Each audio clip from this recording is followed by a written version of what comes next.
Okay, so I can share my screen. So I'll be sharing my screen, and then I'll be posting the document that we're looking at on the page afterwards as well. So you don't have to necessarily take notes on what's there, because I'll share that with you. But whatever you need to do. There it is.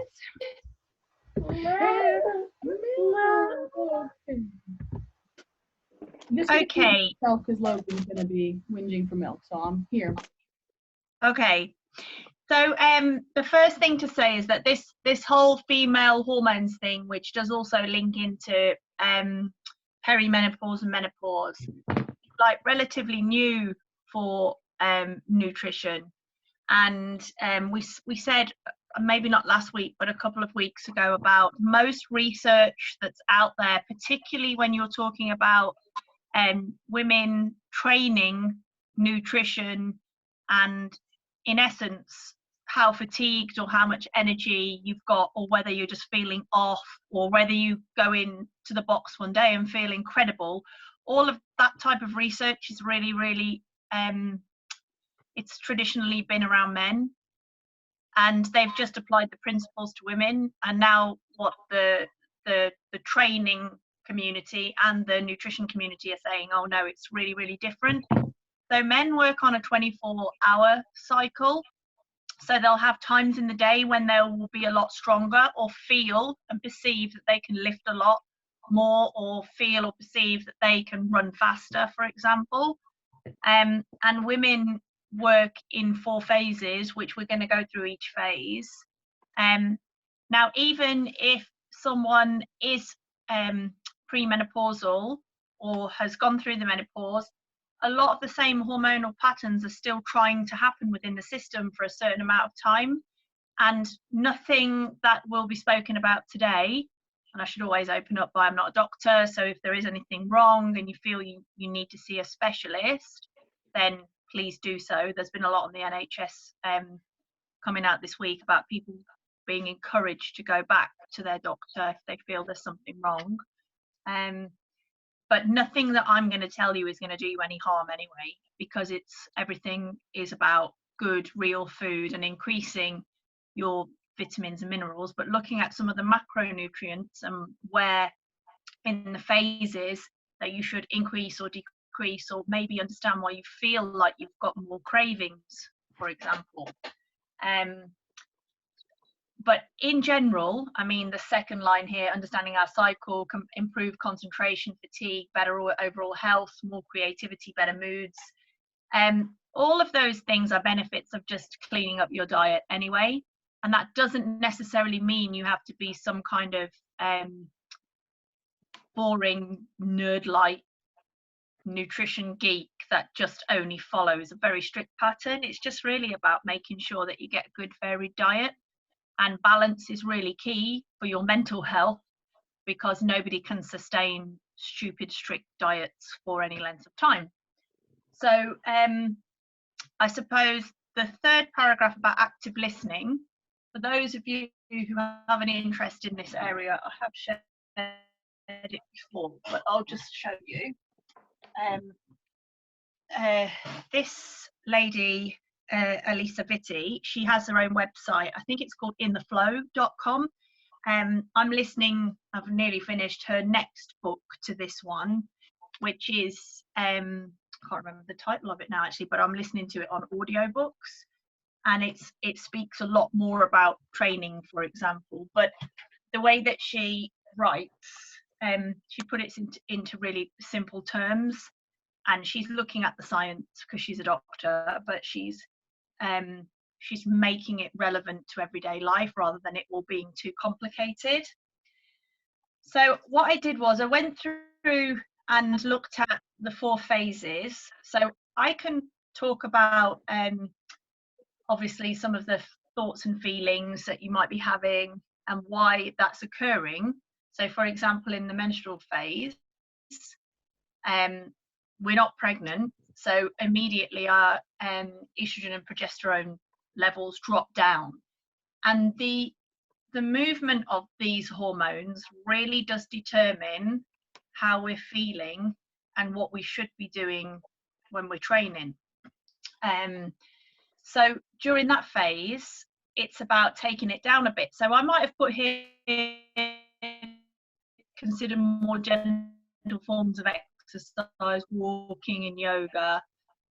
Do I practice while I beach? No, I still go into the box during these phases, but I suppose it's just having your awareness that maybe you do need to scale it back and not go hell for leather during this time.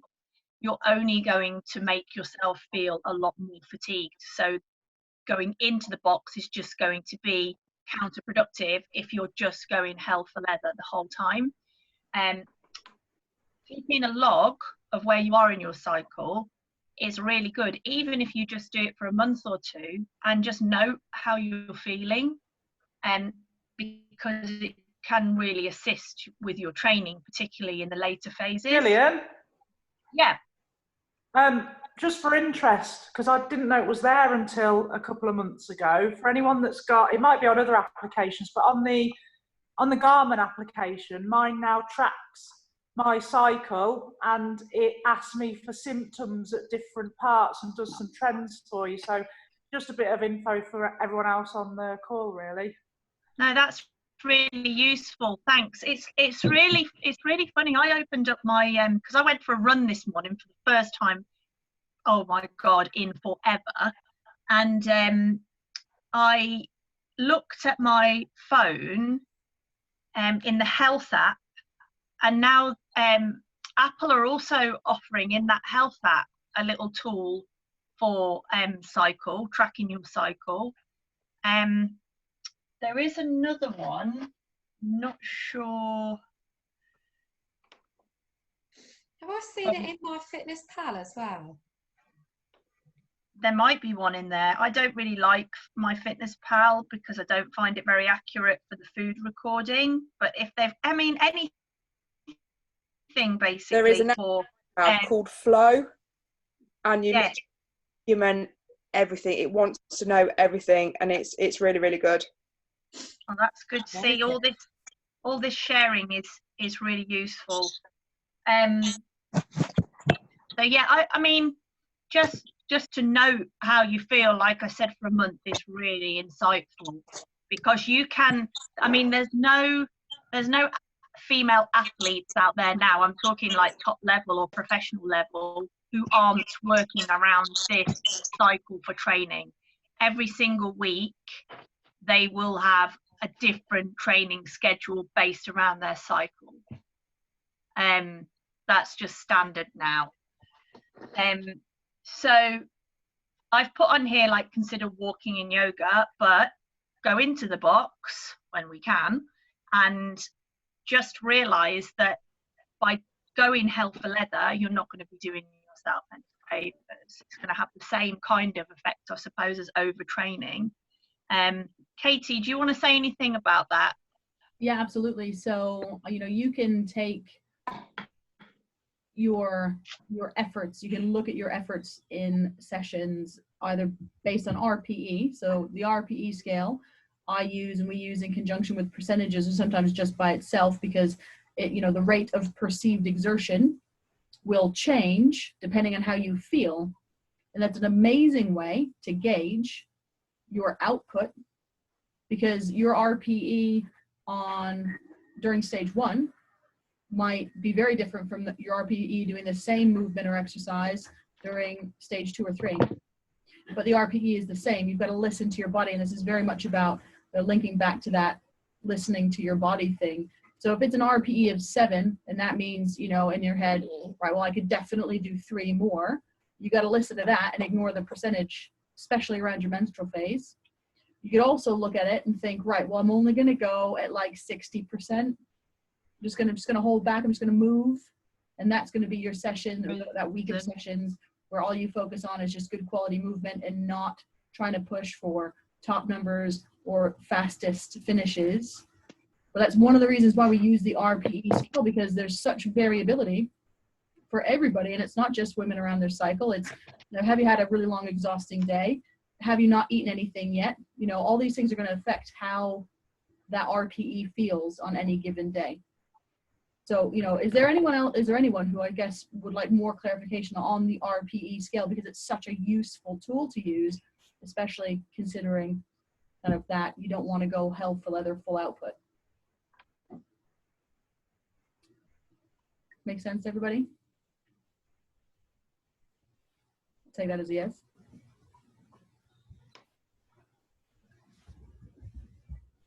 Either that or my internet's frozen.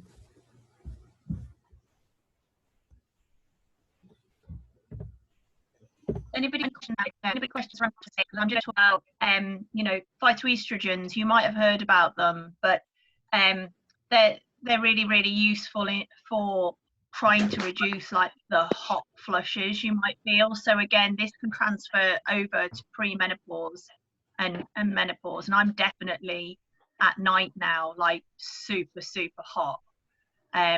One of the solutions, if you are in bed during this phase or just in general now, your feet don't have hairs, and so that will naturally help cool down your temperature. But I mean, the list, you'll see that a lot of these foods will just repeat over and over into some of the other sections. And we'll talk about what you can do to try and make sure you're getting everything into your diet at the end. Worth knowing that 2/3 of all women are iron deficient or anemic in the world. 2/3 of all women. And obviously during this phase, you're losing blood, your iron levels dip down. So later I've got a little diagram of how to get iron into your food. There's 2 ways. We spoke about last week. You've got HEMA, hem iron, which is the animal source, and we all know like meat, kidney, offal, whatever. And then you've got non-hem or non-HEMA, which is from vegetables, so for the veggies and the vegans. So you've got 2 sources.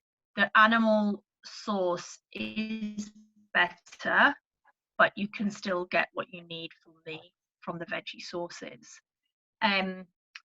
So vitamin C should always be paired when you're thinking about iron, and it's because ascorbic acid within those foods that are listed really help you absorb iron.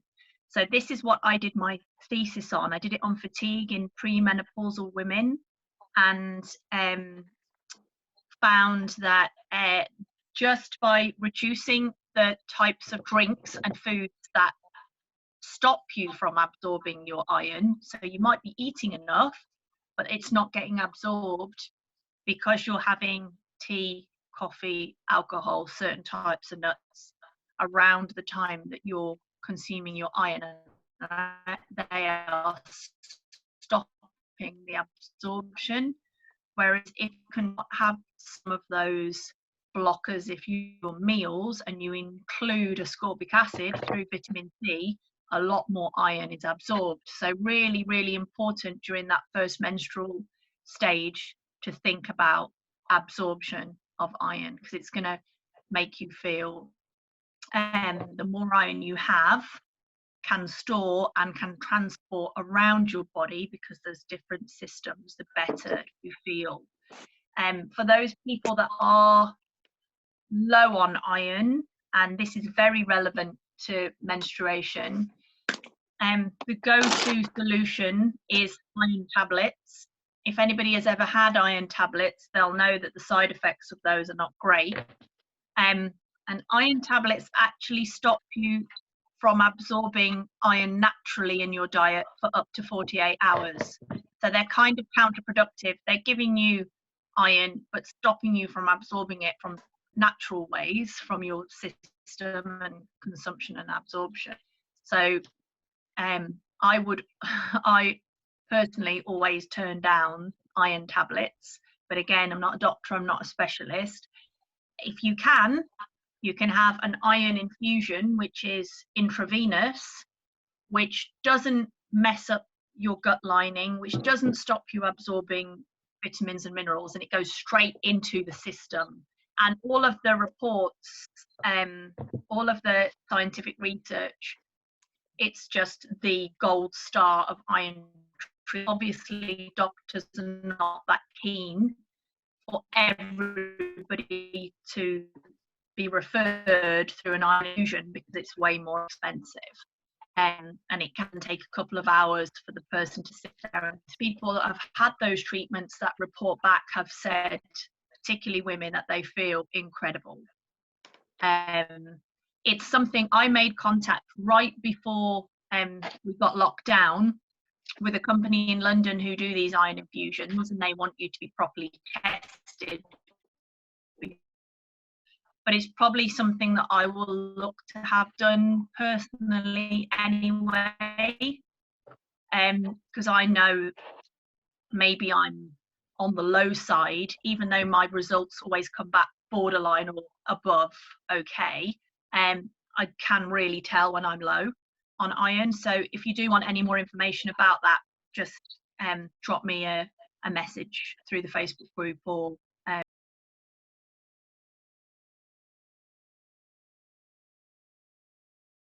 and you know where you are, this is the time to get into the box and like smash it and aim for speed.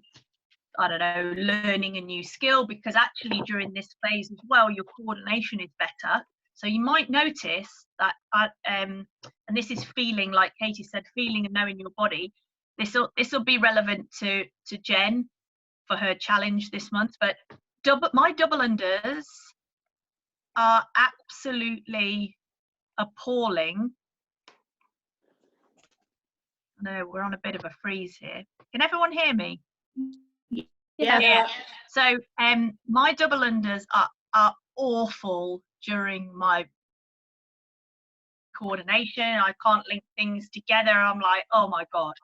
So during that time, rather than beat yourself up and think, God, there's something not right, I just can't do this, just do singles and, you know, get a good workout and not feel bad during that phase. It could be that you're dropping things around the house, or, you know, you're just not right. So just understand that that is all part of the symptoms, if you like, of the menstrual phase. So in the follicular phase, you may need, depending on your training, to be eating more. Okay, your energy levels are up, you're going to be able to do a lot more. You might feel okay in increasing amounts that you're eating. Okay, and that's up to you. That's your trial and error there. If you are doing extra and you are looking at more strength and you are going for PBs and stuff, then have more, and that's okay. Again, we've spoken about when it's good to add a carbohydrate into your diet before and after training. So if you want clarification, come back and I can talk about that. And try and choose fibrous foods. So you can get this, like Katie said, visual of what foods are better. I mean, none of this is like new stuff really, but sometimes it's just nicer to have a visual. Again, good protein rich foods. If you just scroll down a little bit, Katie.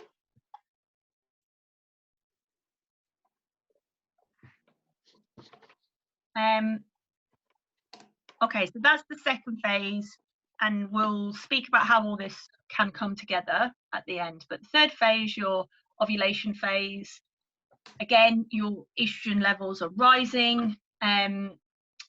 You can have a look at this. You might have heard, I mean, for those of you that have had babies, you'll know about these hormones, and some of the tests. These are the things that they're looking to find in pregnancy tests, etc. Or when you're most fertile.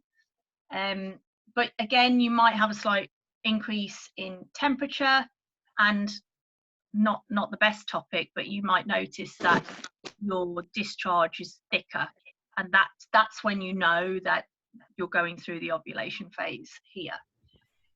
Can you just scroll down a little bit more, Katie? Yeah.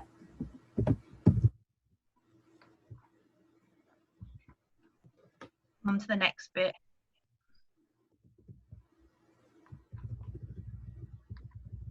Yeah, okay. So this is something maybe like Katie maybe knows a little bit more about, but injury risk was one of the things that I found in some of the research I looked at. Your relaxin levels are higher, so be mindful, particularly when you're doing things maybe like on the rig, or you've got a barbell and it's pretty heavy and whatever. If your relaxin levels are higher, you have a higher risk of injury. So Katie, it's not really my thing, that. So Yeah. I mean, it's a huge part of working with kind of pre and postnatal women, because relaxin is so prevalent in the system. You can continue to train, you can do the movements as you do them normally. You just need to be very mindful, especially if you're hypermobile or if you have areas of imbalance. You're at more risk of hurting yourself because you aren't in as much control of your actual joints as you might be otherwise. And it's just about, those are the times to be really focusing on control through an entire range of motion and avoiding movements, as Jill said, things like kipping. When people tend to be, and the reason why we get shoulder niggles is because you kind of flop around, you let momentum do its job, you're not really using your muscles as well to control yourself. Similar things with bouncing out of the bottom of a squat or really flopping down in a lunge.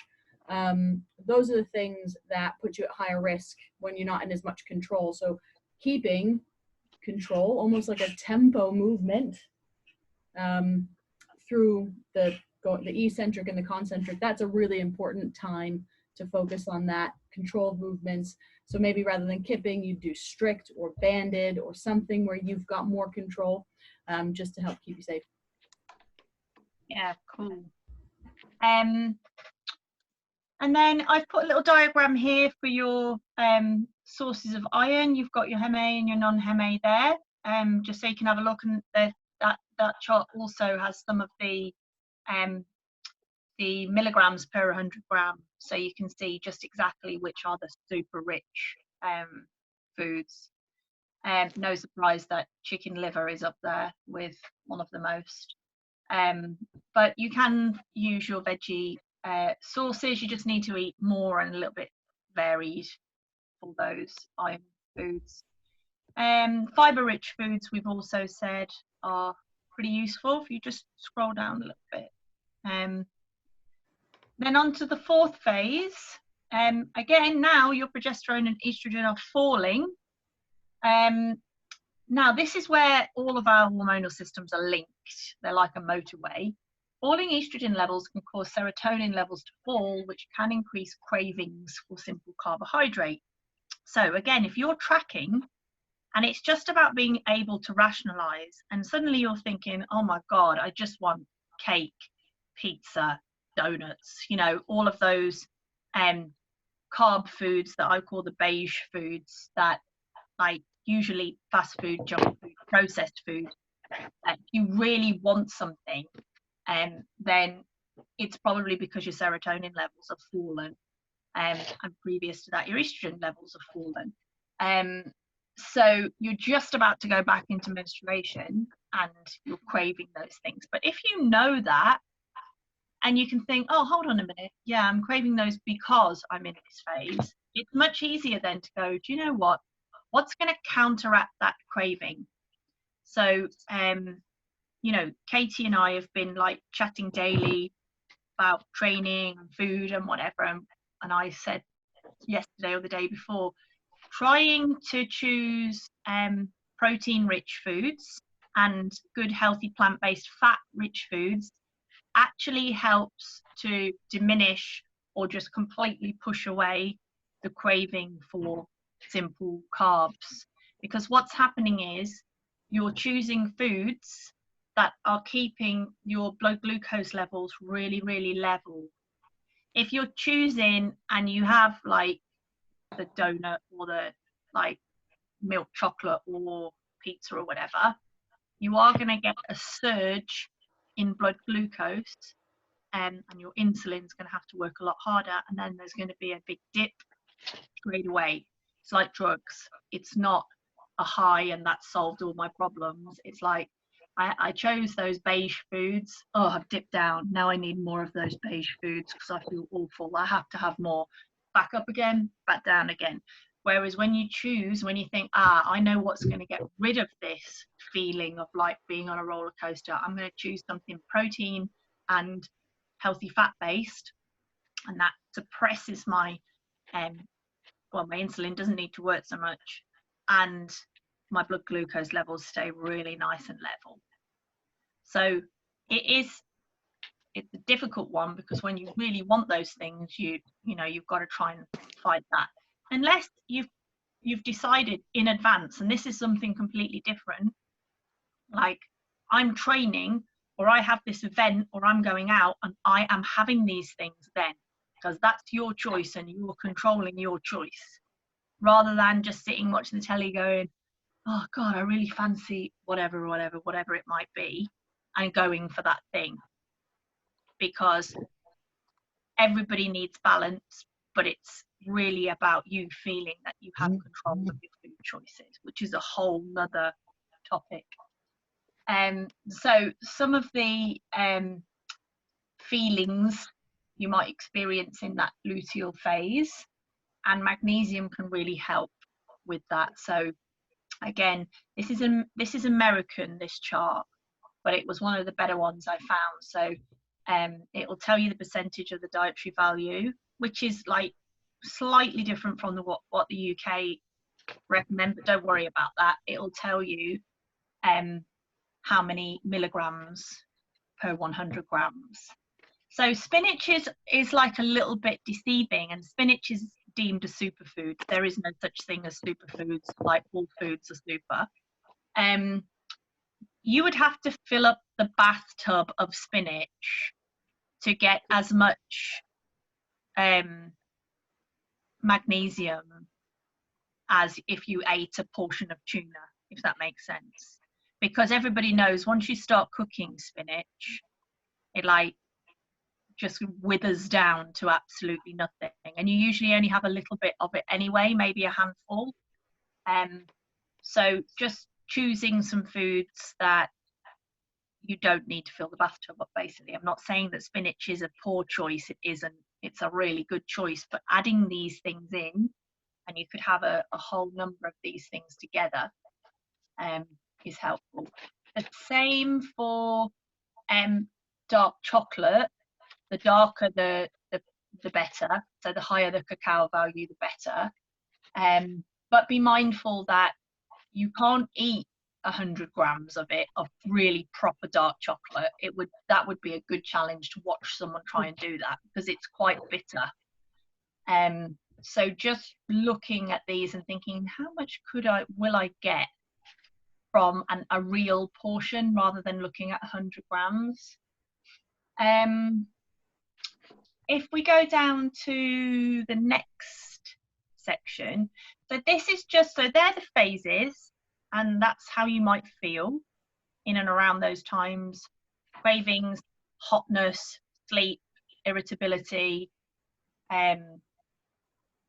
what choices I'm going to make for my training, what choices I'm going to make for the foods that I'm listing down that I'm going to be eating during each of those phases. But in general, you can, if you don't want to be so specific, you can just look at certain things. So if you reduce processed foods, processed carbohydrates, you're going to by default reduce your salt intake, which is going to make you feel a lot less bloated. You're going to be holding less water, because all of those processed foods are pro-bloating. So just by thinking, right, I'm going to make a switch to having more real food rather than processed. And then again, thinking really sweet treats are going to increase my glucose. Do I want that to happen? Really, sharp increases? No. So low glycemic foods, and I've found a little chart with some examples, but if anybody wants to have a look at glycemic index, like the book is like a Bible, it's that thick, but it's quite useful to know which foods fall into the lower range. So consuming more protein sourced from plants than animal sources, again, trying to mix it up. I wouldn't say don't have animal source protein, because it does have the amino acids. We spoke about this last week. And the iron, the good, more quick, more lasting iron source. Choosing your fats more wisely, which we've spoken about as well. So having more monounsaturated fats, that visual gives you quite a nice, I like the busted parts for the myths that are out there about fats, and it also gives you some good examples with the pictures.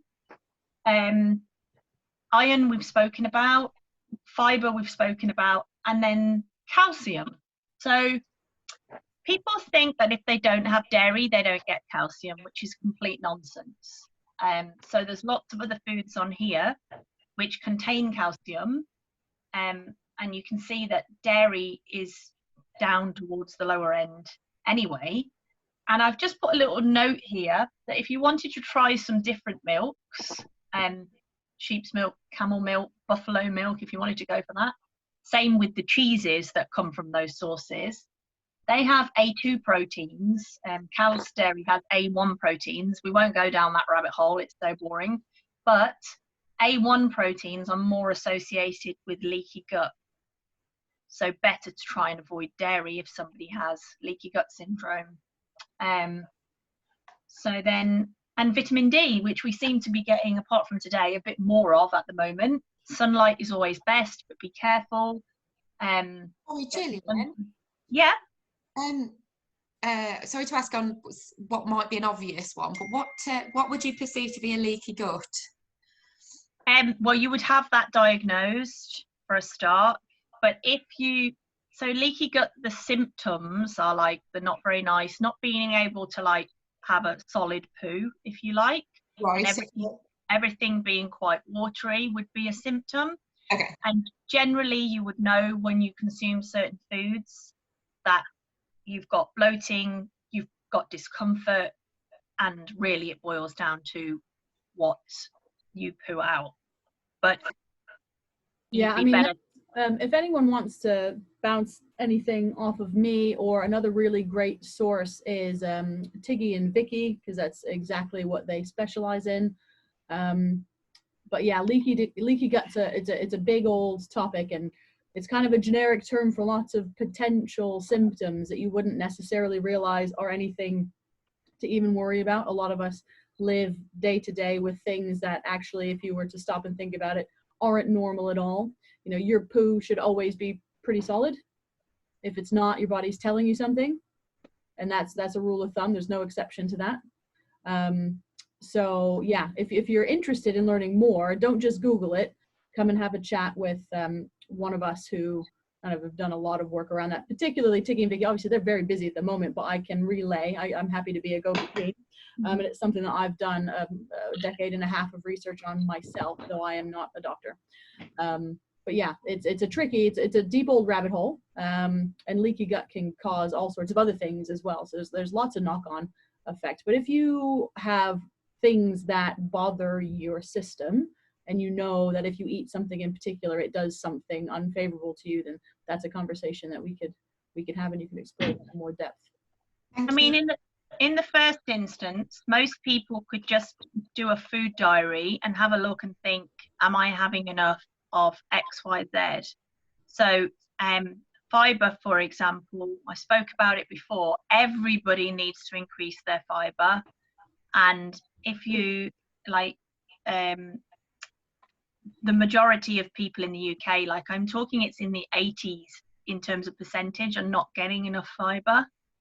So you can just buy a product called psyllium husk, which you can just mix into water. It doesn't have a nasty taste or anything. That's one of the most fibrous foods you can get. So it might not be something like as serious as leaky gut, which can also lead to feelings of anxiety or depression and stuff like that. But it could be that just making a few tweaks to your diet, particularly with fiber, will help. And we all have a little bit of intolerances now and again to things, but note that stimulants and alcohol, so caffeine and alcohol, have a real effect on absorption of vitamins and minerals, but also the consistency, if you like, of your poo. So it's all to do with how fast those particular stimulants are pushing things through the system as well. But yeah, Katie's right with regards to like speaking to a specialist or asking Tiggy. Tiggy's really good actually. Like even if you've had blood tests and it's typical for the doctor just to go, yeah, everything's okay. And I always insist of having a printout with my values, because I want to see what they've measured and what the results of that were.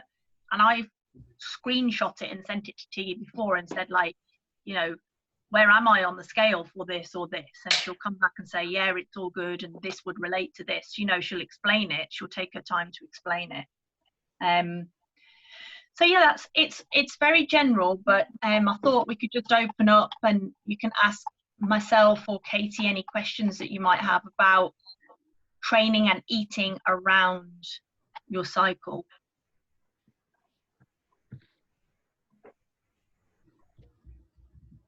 Is this the Q&A part? This is the Q&A. Yeah. You're Yeah. allowed to talk now. I'm going to throw a curveball in. Go. Well, I have the pill injection. I don't have a cycle anymore. So without having a period, I'm not entirely sure where I plot myself and how I can understand all of my cycle. But that's perhaps a conversation for not this group, because I'm guessing not everybody's in that situation. If you want to drop me a message, Jenny, I can like recommend like I can signpost you to some good reputable places, so you can like just have a little read up on that. So yeah, essentially though, like any injection or what are those things called that they sit under the skin? The implant. Yeah, implants, that's it. Yeah. I should have thought boobs, shouldn't I there? Yeah. It's mimicking a pregnancy, if you like, symptoms. So you could almost look and think what hormones will be given to you in addition. So what is that promoting here? And even if you had a read up on your, you know, they give you the contraindications list in all your medications. It'll tell you the percentage makeup of whatever's in that product, or you could just Google that product and it will come up and tell you. And so you'll see what you're having in addition, and you can then have a look and think, oh right, so I'm having this phase for the majority of the time, and then I'll have this week perhaps where I'm not having that phase anymore. But yeah, feel free to send me a message. Thank you. Because even when you're on, even when you're on something like that, you're still going to be going through some of that cycle that we've outlined. It's just obviously the menstruation part of that gets hijacked by other hormone supplementation. So interesting. Still relevant. There was something I was listening to the other day, and it was talking about the history of like female contraception, and that there is no real reason why you have that week break, other than they thought that women would get too freaked out by not having a period at all. But when you're on a contraceptive, it wouldn't matter if you were on it all the time, or like the pill where you have the 3 weeks, then you have the week off. That there's no reason to have the week off. And I just thought that's got nothing to do with this. But I was like, wow, that's actually quite interesting. So it was just to make women feel like they were still women. And anyway, was it a man who came up with the rules? It probably was, yeah. The one thing that you don't want in the month, and they're going to give it to you. Yeah. Any other questions? Nope. It's really interesting though. Really interesting. It becomes, at the moment, I was kind of thinking about this topic today compared to some of the others, and even if you're not a vegan and you listened to last week, you might think, oh, do you know what, that's going to be relevant, I'm going to start adding a little bit more XYZ, and maybe pulling out things from my current diet so I get more plant-based protein or whatever. Whereas with this, I think it only becomes relevant if you track and then you try and test with yourself. Because if you wake up and you're in the luteal phase and you're like, you know, I feel like good, for example,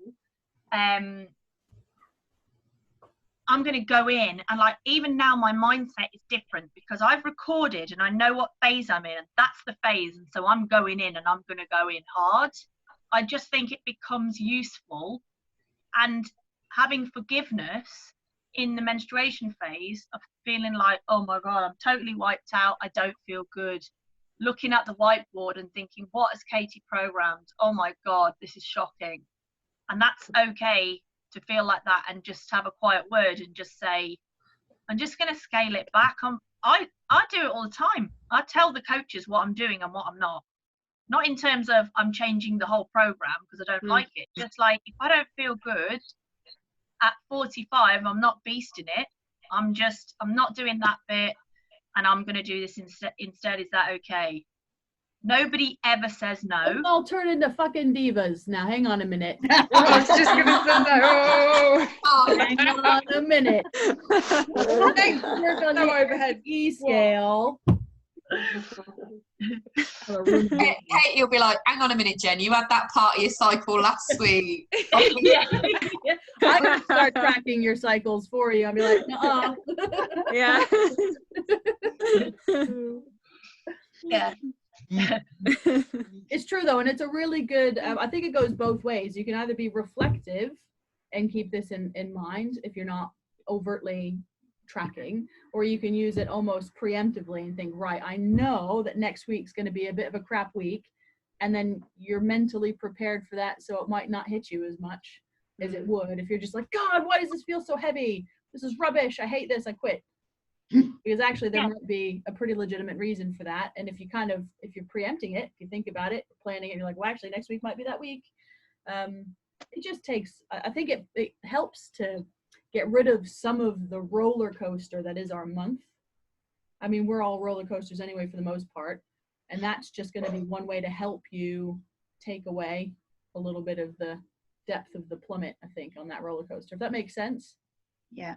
And also, like, what foods can I maybe, you know, if I'm not doing as much, I can maybe scale back my carbohydrates a little bit.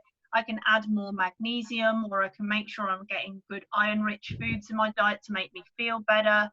And all of these things have, you know, if you work on things consistently and putting things into your diet consistently, they can have a massive difference, not only on fatigue or I'm talking about things like anxiety and depression are massively changed through nutrition. And removing the link between your gut and your brain, going back to that leaky gut thing and talking more about your gut, is huge. And everything to do with your gut and your microbiome is based on what you put in your mouth. Mm-hmm. And the trillions of bacteria that we have, trying to get more good ones versus the bad ones that are in there, and that is all through like feeding your army properly and putting the good choices in more often. It doesn't matter then if you're having a night out and you've decided to eat whatever it might be and have a drink and all the rest of it, because for the majority of the time you've built up a really good army in your gut, and they are going to be fighting off the bad bacteria anyway. So yeah, I think, you know, have a go, scout round, have a look at some of the apps that people have recommended today, and just start tracking how you feel, particularly mood, energy levels, hunger. So I do something with my private clients called a HEC check. Hunger, always, whenever I'm speaking with them, hunger, how are you feeling on the scale of 1 to 10, energy levels, and concentration linked into fatigue. So yeah, are you feeling clear? Are you feeling foggy? Feeling tired all the time? You can't function? Just tracking those things, I think you'll find you'll be able to put them into these phases quite clearly. Well, Anything else or any random questions about nutrition? Probably got about 50 million, but I Yeah, don't know what's wrong with with you. it.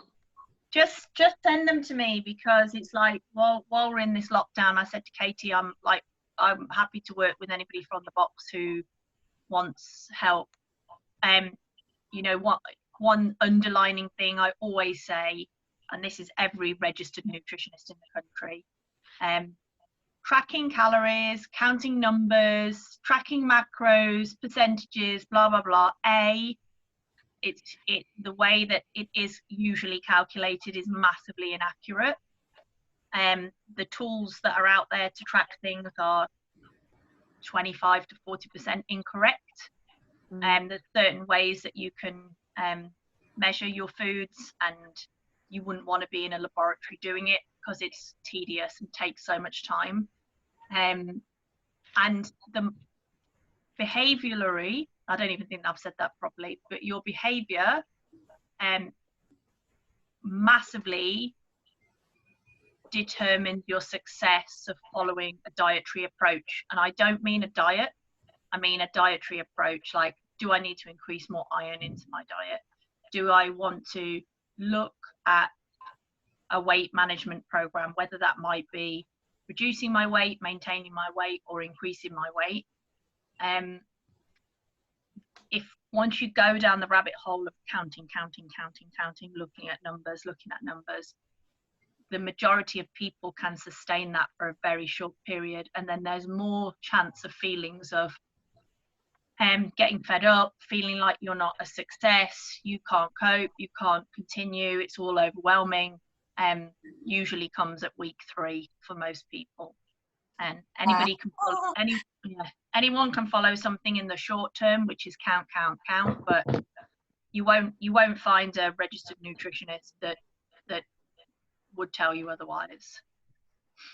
And I think it's remembering, and I mean, I don't know about anybody else, but now that I'm in my middle 30s in particular, I'm okay with being a little bit more patient and trying to think about sustainability, because, you know, when I was younger, I could do quick fixes easily with very little impact. So I thought immediately, anyway, you can lose, 10 pounds in a week by doing whatever you want to do. And it just stops working. You can't do that anymore. And I think you learn a little bit more about life generally. And we know that the best things, the most sustainable things, come from consistency and patience. And those are the two things that don't work well with short-term, really focused, really restrictive solutions for whatever you're trying to figure out. Like, we're at our stage in life, you really want to be just getting to a point where you can just live day to day without being totally consumed by something that's actually not going to benefit you forever. That's my personal take on that. And it's one of the reasons why Jill and I are so very much on the same page with, it's about understanding, it's about knowledge, understanding what you need and what you don't need, and also demystifying this concept that we have to label things as good and bad, and also trying to be patient and not thinking, right, I want this in this amount of time now, because that's not really how things work forever anymore. It's not going to work for us. And it's all about just creating good, sustainable habits and focusing on good foods. And actually, good foods taste amazing, so you don't really miss out on much. And we are also not saying you got to do that 100% of the time to be successful, because that's BS. Anyone who does tell you that is a jerk, and it's not fair, and it's not true. Yeah. And like, if you off my soapbox now. If you think about it, if I made the decision tomorrow, right, I really want to lose weight, or I really want to gain, I want 2 stone of extra muscle, we're talking about 0.5 pound a week, and over a year you would achieve that. 0.5 pound a week, you could do that without making too many changes to your diet. Someone doesn't agree with me. No, more help. Yeah, so 0.5 pound a week over a year is massive. Whose dog is that? Look, that's Jen. Mine. Jen. It's in There we go. Yeah, so £0.5 a week is like, if you thought about that, a year comes round pretty quickly. Like, you think, what was I doing a year ago? It's really quick. And if that happened to you, either way, you're reducing weight or gaining weight, you would need a whole new wardrobe within a year. And like, personally, I would prefer to go much slower and have a more normal life. I'm not going to be affecting my hormone function. I'm not going to be doing any damage to my metabolism, let's say. So, yeah. And again, that was a really good point, Jill, is the impact, if we're talking about female hormones today, the impact that kind of stuff has on your system. You know, we don't even think about that. You just think, oh, well, it's just a quick way to lose some weight. But actually, the knock-on effect is much bigger than that. Yeah. So I'll just leave this with you. About 7 or 8 years ago now, I went down to really, really low body fat, and as a bit of an experiment with a friend, actually, and just lost my cycle completely. Now that's not normal, and there's a lot of female athletes out there that lose their cycle completely because of the intensity of training and the body fat and that's because your hormone structure is altering when you do that, and it's not sustainable. So when you come out again the other side, you're going to do what we call bounce back out. You bounce back out and you're in a worse situation than you were before. I mean, if we just look at the body fat percentage of our top CrossFit athletes, the ones that we admire the most, right? All these super fit ladies, you know, Kara Saunders, the David's daughters, Andy's first daughter, Camille LeBlanc-Bazinet, they do not have crazy low body fat percentages. No. Do they? You know, they really don't. If you look at them, that, you know, they've got some fat on top of that muscle because they need it to be fueled for performance, for stability in their hormones, for, you know, all this stuff. And to facilitate their ability to be as athletic as they are, they actually need a slightly higher body fat percentage than you might consider. Yeah. And it's understanding what's right for you, though, isn't it, as an individual? Yeah, but that's why you work with a nutritionist, because they go through all of the specifics with you. And no, unless you've had a blood panel done, and we said last week, there's a company that I recommend called MediChecks who run that through, and you get a doctor's report back with all your measures and everything. You're following a general approach unless you have that specific starting point information and you've had an assessment with a nutritionist. You're just following blindly at something that, you know, might not be right for you anyway. But this is why these are really interesting talks, because I think if nothing else, it gives you food for thought, and it's going to hopefully get you to just be a little bit more thoughtful about all the different component parts that make up wellness, which is really what this is about. You know, these talks aren't about losing fat. They can be, but that's not the main focus. It's very much about wellness, nutrition and wellness through how you tackle what you eat. And yeah, because everybody is different, and that's a hugely important point to make. One size does not fit all. You know, going back to this chat, my cycle is not, if I tracked it, it would be different every month.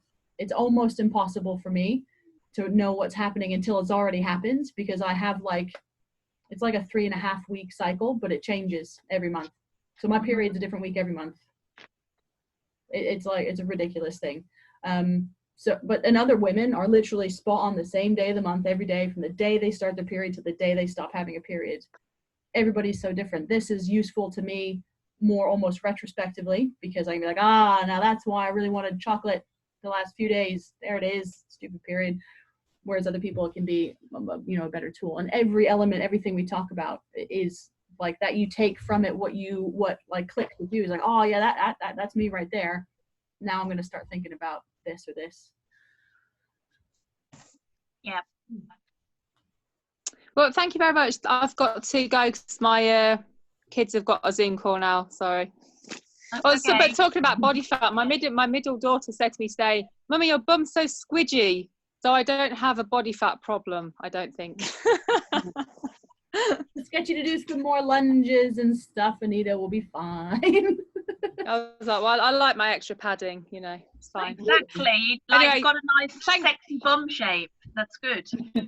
Yeah. Thank you, Julian. Thank you, Katie. It's really useful. Oh, Thank you very much. welcome. See you all later. Bye. Bye. Bye. I'm going to skip off too, but Gillian, I would like to message you, please. Yeah. Have you got my number for that radio thing? You've still got my number? Yes. Yeah, just message me on WhatsApp. It's the best way. I can't believe you got out of doing that quiz, Jill.